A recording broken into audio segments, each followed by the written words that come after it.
council members? Well, Or, I might have to do this by memory. well, One of the items was the audit. let me help, yep. Okay. The audit, I asked that night, I think, about the $25,000 line item that was budgeted for the audit.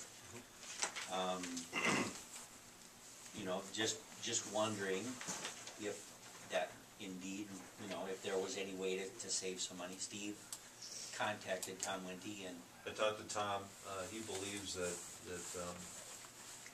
we can do a little bit more in-house. We can save between his range was between 5,000 and 10,000, depending on how much work we do here as staff. It's always a bit of a balance game, because the more work that staff does, well, it lessens the amount of time that they have to do, which obviously costs more to us. We don't want them to be over-reliant on what we provide them for data. I mean, we don't mind because we think we're above board, but the purpose of having an audit is to see if there's any mismanagement, but more importantly is to find if there's any funds that have been put in the wrong place, and then they just do those adjusting entries and get them in the right fund. The numbers of journal entries that needed to be adjusted have gone down considerably, and so we would expect that to continue. Tom reminded me that his quote is just that. It's a quote. It's if they do less work, it'll cost less. But again, he thinks that when he comes here this week, we'll sit down and come up with a game plan with some goals to try to hit that $5,000 to $10,000 savings, and ask them for their plan for how we can achieve that.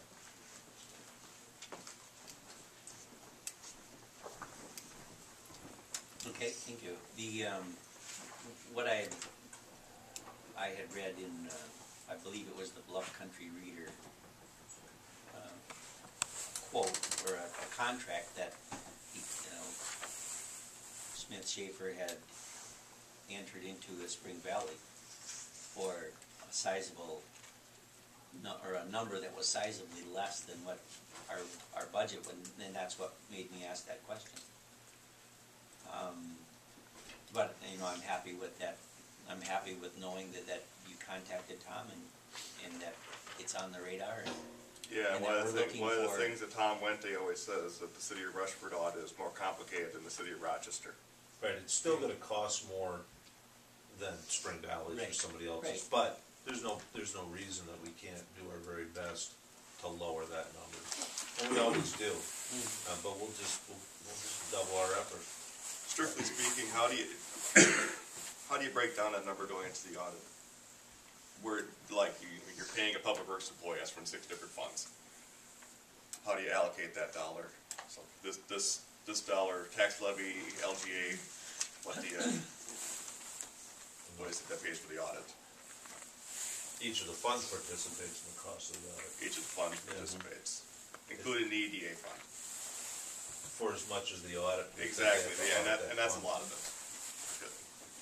it. It's less now because Kathy and the ladies up front have instituted that accounts receivable, and the way that we're balancing out our loan funds, and having that in that new program as part of our computer package, we've been able to save a lot of time. And that's a recent development too.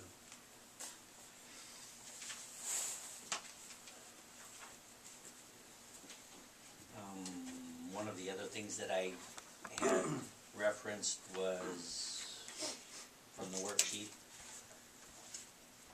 related to the part-time wages at the library. On page 13 of the budget worksheet.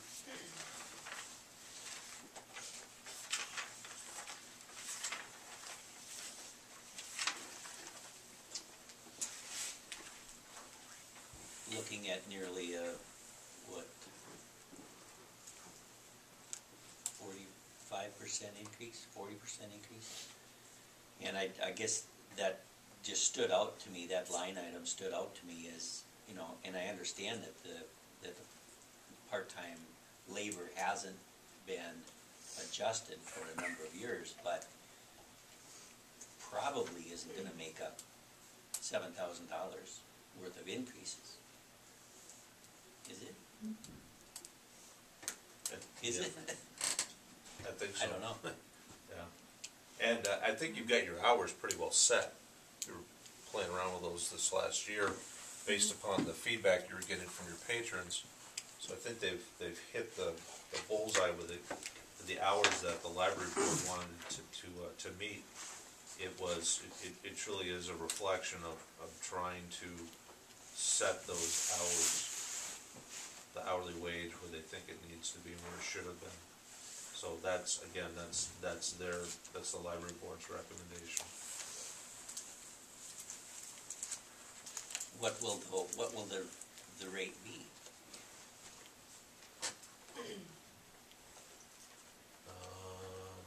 Will that be consistent with our Pay equity. pay equity? Yeah, it is labor rate? consistent with pay equity. It's grade one. Yeah, With any it's your person grade starts. And then grade one plus experience. And it's now exactly comparable with the same experience, pay level at school. Same job, working for the same Selco. They So it also have the started at Selco numbers grade to look one. at, to compare. We had never been grade one before. Well, grade one is what, 11, No, 90? 10. 10. $10? Yeah.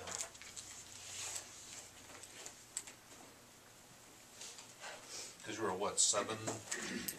You 7 something? Say again?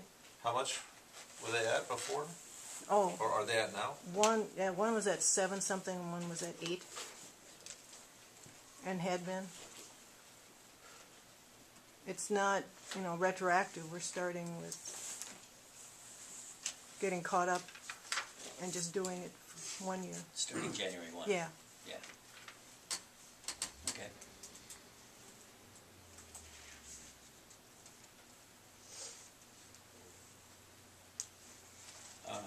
One of the other things that Steve, that I had asked Steve about, and he offered some clarification, was the amount of cash reserves that the library has on hand. In our discussions, because I was referencing this, an $88,000 number. Steve gave me an updated figure of what, 104? 104 was the number that the librarian shared with me. What came from the board meeting? Well, I'm assuming that's current.